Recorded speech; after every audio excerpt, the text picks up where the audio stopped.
मीरपुर ख़ास जे तालके डिगड़ीअ में मुफ़्त तालीम फराहम कंदड़ इदारे मरियम फाउंडेशन जी नई तामीर थियल इमारत जो इफ़्तिताह थी वियो। सिंध एजुकेशन फाउंडेशन जे ताउन सां हलंदड़ मरियम फाउंडेशन सेकेंडरी स्कूल फास डिगड़ीअ जी नई तामीर थियल शानदार इमारत जगह डिगड़ी बाईपास ते मुस्तफ़ा सलीम सिटीअ में मौजूदु आहे, जंहिंजो इफ़्तिताह चौधरी मोहम्मद जमील रियाड़ चौधरी मोहम्मद आलम जट कयो। इफ़्तिताही तक़रीब में partner Sindh education foundation Hira Kashif, senior उस्ताद तालीमी माहिर executive director Maryam foundation Kashif Jamil ऐं ॿिया उस्ताद वालदेन शहरी ऐं शागिर्दनि वॾे अंग में मौजूदु हुआ।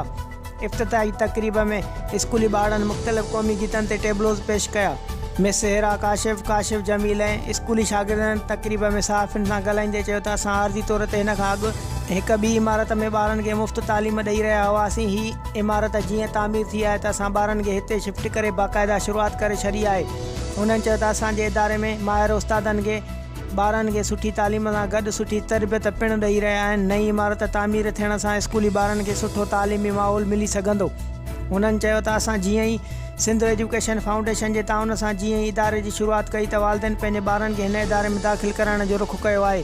हिन वक़्तु कचे क्लास खां 10 दर्जे ताईं जा ॿार, जिन में वॾो अंगु नियाणियुनि जो पिणु शामिल आहे, जेके तालीम पिराए रहिया आहिनि। जिन ॿारनि में पढ़ण सां गॾु कुझु करे ॾेखारण जो वॾो टैलेंट मौजूदु आहे। स्कूली ॿारनि जो चवणो त असांखे पढ़ाइण सां गॾु सुठे तरीक़े सां लिखणु ऐं पढ़णु सम्झायो पियो वञे, जेको असांजे तालीमी मयार खे अञा वधीक बहितरु बणाए रहियो आहे। तक़रीब में मौजूदु वालदेन जो चवणो त मरियम फाउंडेशन स्कूल में ॿारनि खे मिलंदड़ सुठी तालीम ऐं तरबियत मां मुतासिर थी असां पंहिंजे ॿारनि खे हिन स्कूल में दाख़िल करायो आहे।